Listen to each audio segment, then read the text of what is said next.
Bonjour à tous et à toutes. Je suis heureuse de vous retrouver aujourd'hui pour une capsule à la fois intime, collective, spirituelle et profondément humaine.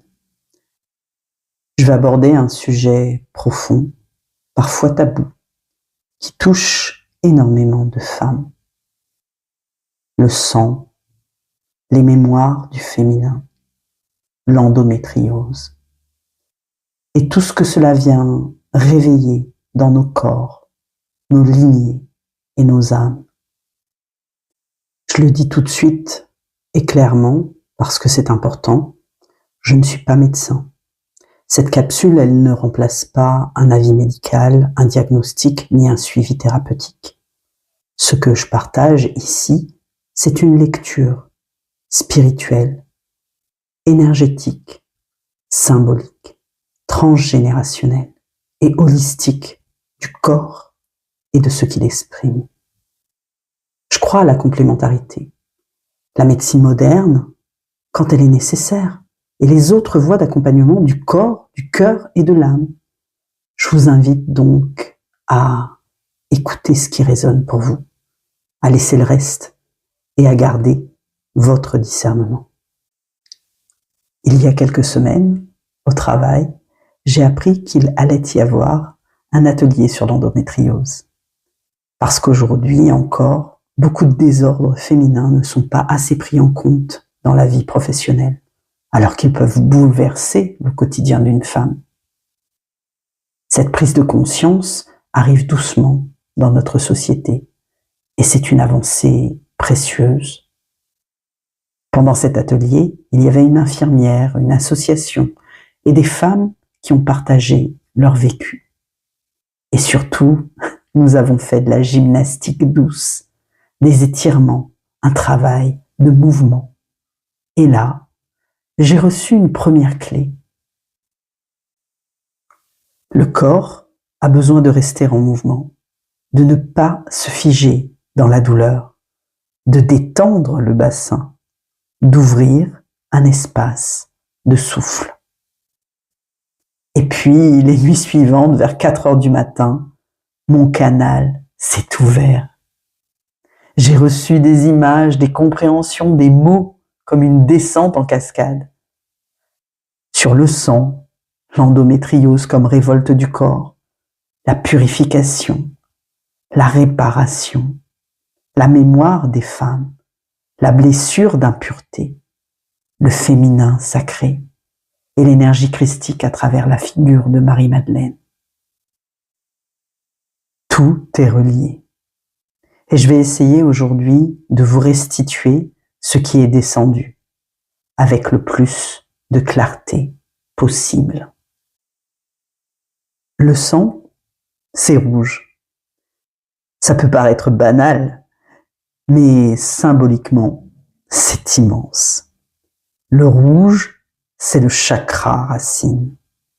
Le rouge, c'est la survie, la sécurité intérieure, la famille, les bases.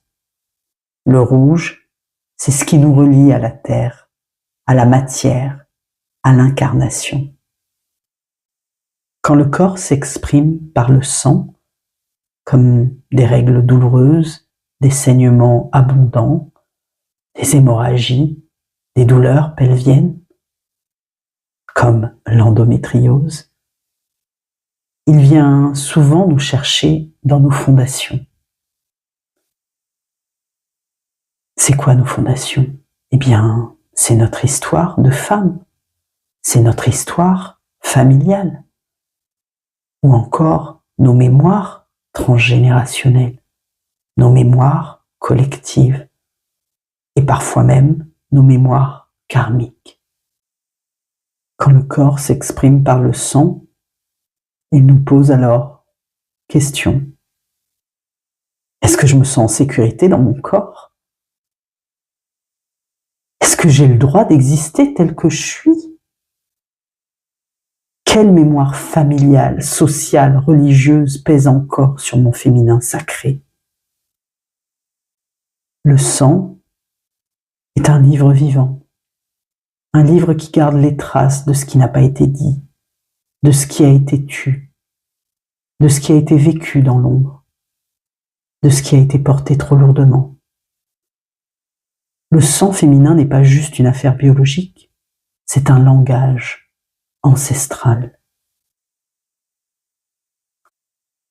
Je ne vais pas parler ici de l'endométriose en termes médicaux, mais vibratoirement, de ce qui m'a été montré et qui est très clair. J'ai vu une muqueuse qui saigne à l'intérieur. J'ai vu un sang qui ne peut pas s'écouler librement. J'ai vu une douleur enfermée, invisible, parfois incomprise. J'ai vu un féminin qui crie, mais qu'on ne voit pas. L'endométriose, c'est comme un cri du ventre que la société n'a pas toujours voulu entendre. Comme si le corps disait « Vous m'avez demandé de me taire trop longtemps, maintenant je parle à travers la douleur. » Derrière ces douleurs du bassin, et plus largement derrière des symptômes comme des douleurs pelviennes profondes, des règles très douloureuses, des rapports sexuels douloureux, de la fatigue, des troubles de la fertilité, ou encore du vaginisme. Derrière tout cela, il peut y avoir une mémoire collective immense. C'est la mémoire des femmes persécutées. La mémoire des femmes humiliées, violentées, violées, soumises, réduites au silence, privées de choix, d'éducation, de liberté. La mémoire des filles mères cachées, la mémoire des grossesses vécues dans la honte, la mémoire des avortements clandestins, la mémoire des mortes en couches, et aussi des mémoires d'esclavage, de domination, de soumission. Et ce que j'ai reçu aujourd'hui, c'est que le corps se révolte. Il ne veut plus contenir l'incontenable. Il ne veut plus porter seul l'histoire. Il parle dans le sang. C'est une mémoire de persécution qui cherche la libération. Au cœur de cette histoire, il y a une blessure très ancienne, la blessure d'impureté. Pendant des siècles, dans différentes traditions religieuses et sociales, le sang menstruel a été associé à l'impureté. Dans l'islam traditionnel, on enseigne que la femme qui a ses règles ne va pas à la mosquée. Dans certaines traditions chrétiennes anciennes, une femme, après l'accouchement, devait attendre la fin du retour de couche pour entrer dans l'église. Dans d'autres cultures, la femme menstruée était isolée, tenue à distance, considérée comme souillée. Le message inconscient qui s'inscrit alors, c'est « ton sang est impur, ton corps est dangereux, tu dois te cacher, tu ne peux pas toucher le sacré. » Ces croyances, elles ont laissé une empreinte profonde dans la psyché collective des femmes, génération après génération. Dans la Bible, la femme à la perte de sang, connue sous le nom de Véronique, saigne depuis 12 ans. Hémorragique, elle est déclarée rituellement impure. Elle est exclue du temple, de la société, du sacré. Elle vit dans la honte et l'isolement. Symboliquement, elle porte exactement ce que portent aujourd'hui tant de femmes. Les douleurs cachées, les maladies silencieuses, le bas de sein meurtri, l'invisible non reconnu, la honte du corps féminin, les mémoires d'impureté. Et pourtant, dans un geste d'une puissance incroyable, elle touche le manteau de Jésus en secret. Elle guérit. Jésus traverse l'interdit. Il ne la rejette pas. Il ne la considère pas comme impure. Il la relève. Il lui rend sa dignité. Ce miracle, il vient dire « Ton sang n'est pas impur, ton corps n'est pas une faute, ton sang n'est pas une honte, tu peux toucher le divin. Dans mon chemin d'initié par l'énergie de Marie-Madeleine, je ressens là une vérité fondamentale. Le féminin est réhabilité au cœur même du Christ. L'énergie christique et Marie-Madeleine ne viennent pas dire « tu dois souffrir pour être digne ». Elles viennent dire « tu es aimé dans ton corps, tu es aimé dans ton histoire, tu es aimé dans tes blessures, rien en toi n'est impur ». C'est cela que j'appelle la réparation. Réparation des mémoires d'impureté, d'exclusion, de honte, réparation de la matrice sacrée. Dans nos lignées, cette blessure d'impureté se retrouve souvent à travers des filles mères rejetées, des enfants adultérins légitimés plus tard, des paroles violentes, des femmes privées d'éducation, cantonnées au foyer, des secrets de famille sur les pères ou les origines. Ces histoires laissent des stigmates, honte, peur d'être jugé, croyance qu'il faut être ramassé par un homme pour avoir de la valeur. Tout cela peut encore se rejouer dans nos histoires de couple, nos maternités, nos choix ou non-choix. Et parfois, il y a réparation.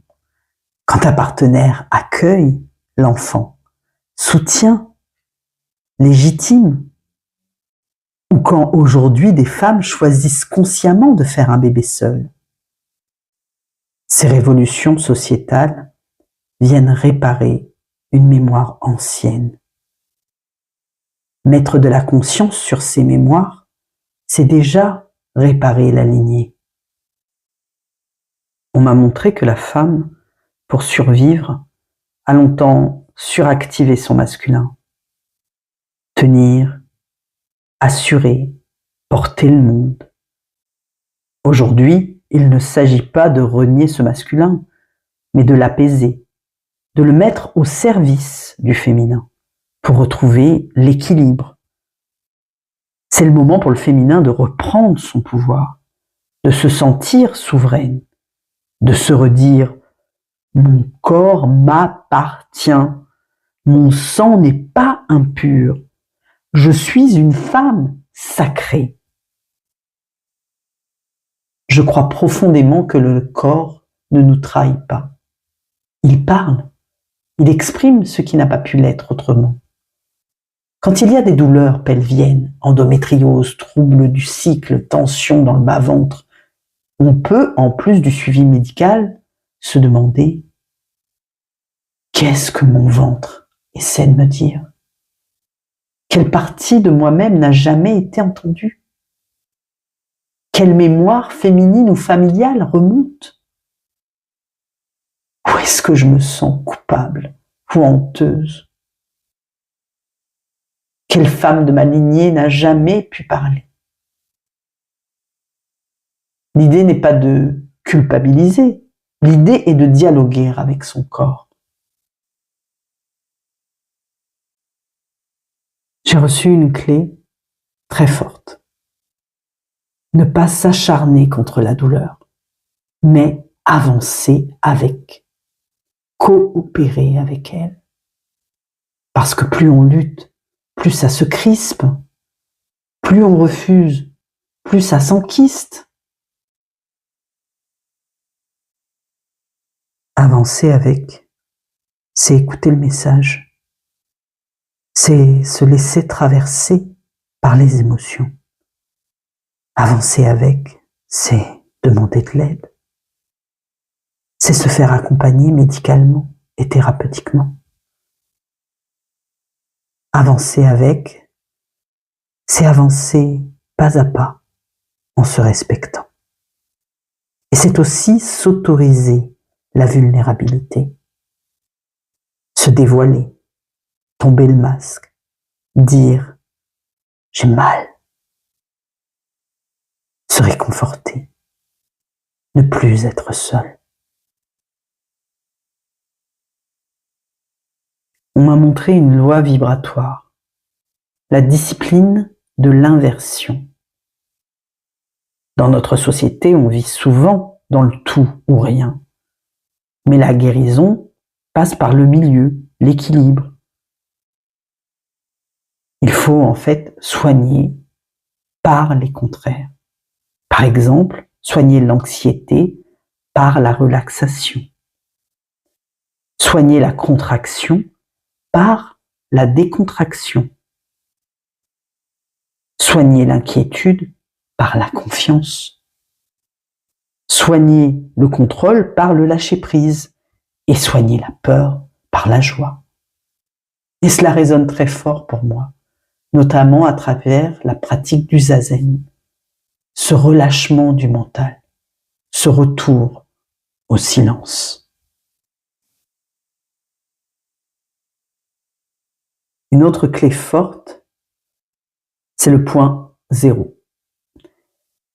Cet espace intérieur où on neutralise les charges, où on remet les mémoires à plat, où on coupe avec ce qui ne nous appartient plus, où on ouvre une reprogrammation de l'âme et des cellules. Symboliquement, je ramène cette mémoire à 0. J'équilibre la charge positive et la charge négative, ici et maintenant, dans toutes les dimensions. J'ordonne, je donne de l'or, je donne de l'amour. Alors ce n'est pas instantané, c'est un chemin, mais poser cette intention ouvre la porte de la libération. Je vais à présent vous parler des 4 portes de guérison qui sont complémentaires au médical. On m'a montré qu'il n'y a pas une méthode miracle, mais une multiplicité de voies à combiner selon chacune. La première porte, c'est le corps. Vous pouvez faire des mouvements doux, des étirements, du yoga, de la danse libre. Vous pouvez respirer avec votre ventre. Vous pouvez vous apporter de la chaleur sur ce ventre. Vous pouvez bien sûr vous reposer, faire des siestes, ralentir. La marche consciente en nature, c'est chouette aussi. En fait, on m'a montré qu'avec le corps, il faut revenir au simple. La seconde porte, ce sont les émotions. Il faut savoir accueillir la tristesse, la colère, la honte, la peur. Ne plus tout retenir. Et il faut savoir pleurer aussi si ça vient. Des pratiques telles que l'EFT, le MDR, l'hypnose, les thérapies, elles peuvent soutenir aussi en complément. Avec la porte des émotions, il faut savoir mettre des mots MOTS sur les mots MAUX. Et là, c'est déjà une grande part du chemin qui est fait. La troisième porte, ce sont les mémoires. Il y a différents outils qui existent. On peut faire des constellations familiales. On peut travailler sur la lignée maternelle. Il existe aussi des recouvrements d'âme. Vous pouvez écrire, faire des rituels de pardon et de réparation.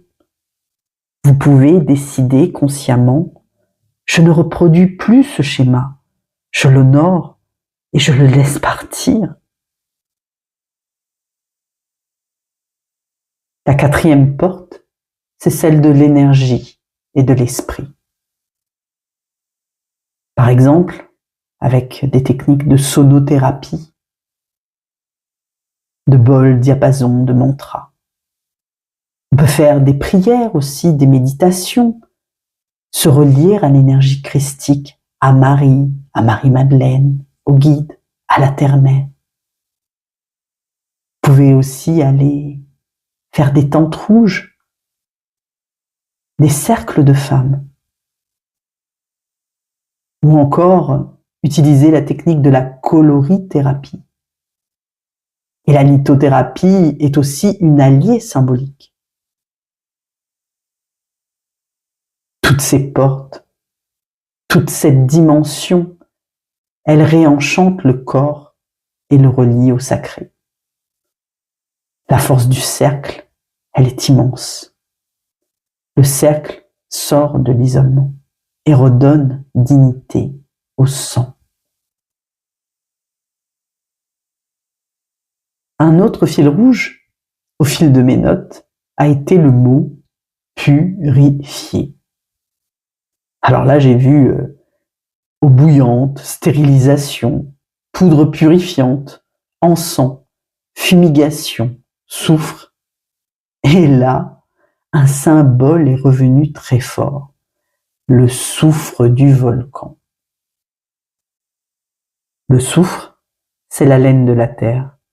À La Réunion, notre volcan s'appelle le Piton de la Fournaise. Le volcan est l'utérus de Gaïa. Il purge, expulse, transforme, renaît, comme le féminin en nous. La Réunion, c'est l'île du feu, avec son volcan, la purification. C'est l'île du vent, par son souffle et l'esprit. C'est l'île du feu, avec ses lagons et ses baptêmes énergétiques.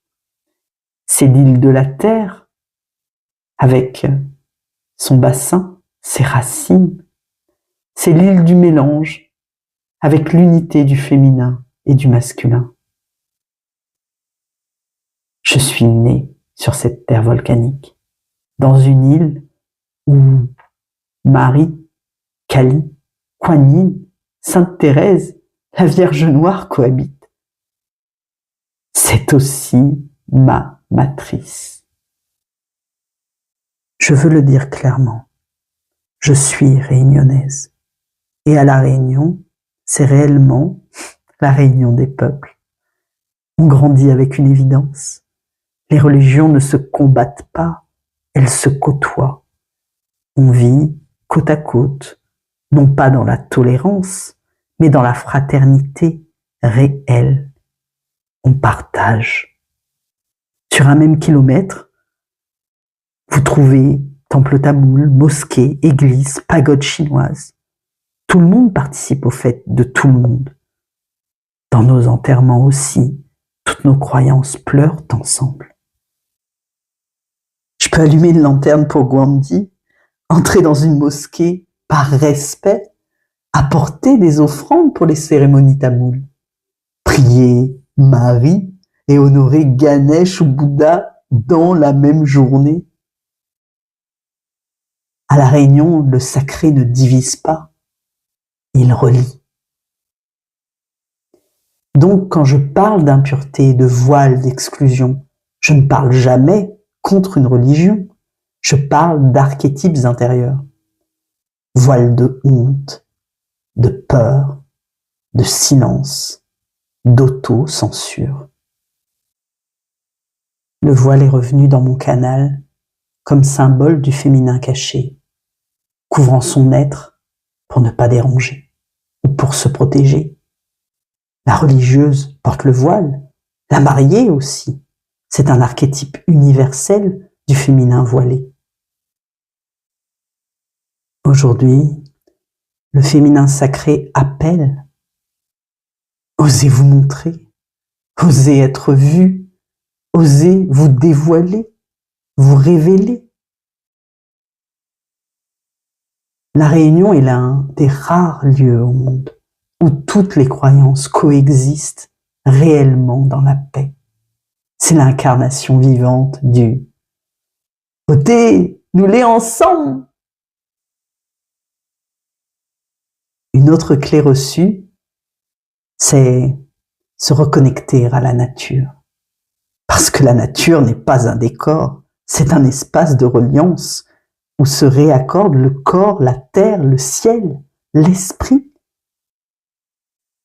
Marcher en conscience dans la forêt, au bord de l'eau, dans la montagne, ce n'est pas juste prendre l'air, c'est revenir à une fréquence originelle. Rebrancher le chakra racine à Gaïa et le cœur au divin La nature facilite la descente des émotions, apaise le système nerveux, ouvre la respiration, aide à déposer les mémoires. C'est une pédagogie du vivant. Dans ma culture réunionnaise, les tisaneurs ont une place particulière. Ce sont des gardiens de mémoire, des guérisseurs ancestraux qui travaillent avec feuilles, racines, fleurs, herbes médicinales, épices. Sans donner ici de conseils de santé, j'honore simplement cette mémoire. Les plantes sont des alliées anciennes du féminin. La guérison passe aussi par des gestes simples. La tisane du soir, l'infusion préparée avec amour. Infuser, boire, se réchauffer, se purifier, c'est déjà un rituel de retour au corps. Une médecine chamanique vieille comme le monde. Il y a une épice solaire qui illumine notre île, le curcuma, ou encore appelé le safran pays. Cette poudre jaune, or, orangée, est partout, dans nos caries, nos sirops, nos confitures, nos rhums arrangés. Dans beaucoup de cultures, le curcuma est associé à la purification, à la protection et à la lumière intérieure. Enfin, revenir à la lune et au cycle, observer notre corps au fil des phases, nouvelle lune, pleine lune, et ces moments où les règles se synchronisent entre femmes. Tout cela nous rappelle que nous faisons partie du grand cycle vivant. Je vais rappeler maintenant à présent quelques repères médicaux. On distingue généralement 3 grands types d'endométriose. L'endométriose superficielle ou péritonéale, l'endométriose ovarienne, encore appelée endométriome, et l'endométriose profonde infiltrante. Les vécus peuvent être très différents d'une femme à l'autre. Cela explique l'errance médicale, parfois longue. J'ai aussi rencontré dans mes recherches le SOPK, le syndrome des ovaires polykystites. C'est un trouble hormonal différent, mais qui peut coexister avec l'endométriose et impacter les cycles, l'ovulation, la fertilité et le vécu émotionnel. Je le dis parce que beaucoup de femmes souffrent longtemps sans réponse claire. Donc oui, consulter reste essentiel. Pour comprendre, pour être accompagné, pour soulager, pour sortir du flou. Et en parallèle, il faut aussi ouvrir les autres plans de guérison. Le physique, l'émotionnel, le spirituel, le transgénérationnel, le somatique. La lithothérapie n'est pas un traitement médical, mais c'est un soutien énergétique et émotionnel pour beaucoup de femmes. Les pierres nous accompagnent dans nos traversées intérieures. Elles nous apaisent, nous ancrent, nous soutiennent symboliquement. Des pierres comme la malachite favorisent la transformation, l'alchimie, accompagnent les passages. Des pierres comme la pierre de lune, pour les cycles, l'intuition, la douceur, le féminin sacré, ou encore le quartz rose, pour la paix intérieure, la tendresse envers soi, l'amour guérisseur. Et puis il y a aussi bien sûr la labradorite, l'obsidienne, la spinelle, qui favorisent l'ancrage, la protection émotionnelle. On peut les porter, méditer avec elles, les poser dans l'espace de vie, ou simplement les garder en main pour revenir au souffle. Elles rappellent au corps, je me soutiens, je me protège, je me choisis. Et oui, l'endométriose est une maladie du silence et des profondeurs. Elle se loge dans le bassin, là où vivent nos peurs les plus anciennes. Les pierres, les plantes, les rituels, la respiration peuvent aider à détendre et à relâcher les mémoires, sans remplacer le médical, mais en accompagnant l'émotionnel et le spirituel. Sous cette vidéo, je mettrai des liens utiles, notamment l'association Endo-France, qui informe, soutient les femmes, sensibilise et finance la recherche. C'est un appui précieux pour ne pas rester seul. Je crois profondément à la complémentarité entre médecine douce, approche alternative, spiritualité, écoute du corps, amour de soi. Rien n'est exhaustif, rien n'est obligatoire non plus. On avance à tâtons, on essaie, on ajuste, et c'est ok. Chaque femme trouve son propre chemin. J'ai envie de terminer cette capsule avec 3 A qui résument tout. Le A de acceptation. Je reconnais ce qui est là, sans honte ni jugement. Le A de accueil. J'accueille mon corps, mes émotions, mon histoire. Le A de avancement. J'avance avec, pas contre, un pas après l'autre, accompagné si nécessaire, en me souvenant que je ne suis pas seule. Vous l'aurez compris, mon approche est holistique. Elle prend en compte tous les corps, physiques, émotionnels, énergétiques, spirituels. Je donne des pistes à chacune d'explorer ce qui résonne, d'écouter son cœur et son corps. Le chemin de guérison est un chemin d'amour, de douceur, de patience, de souveraineté et d'espérance. Si ce que je viens de partager résonne pour vous, si vous souffrez, je peux vous dire ceci. Vous n'êtes pas cassé, vous n'êtes pas impur, vous n'êtes pas trop, vous n'êtes pas seul non plus. Votre corps parle, votre sang est sacré, votre ventre est un sanctuaire. Votre douleur a un sens. Votre sang raconte une histoire et vous avez le droit aujourd'hui de réécrire la suite avec douceur, conscience et foi.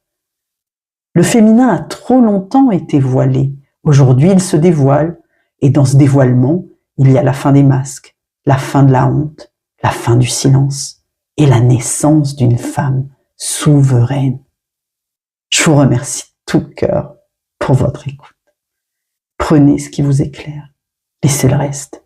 Et souvenez-vous, il n'y a pas de problème, il n'y a que des solutions. Et souvent, la solution est cachée dans le problème.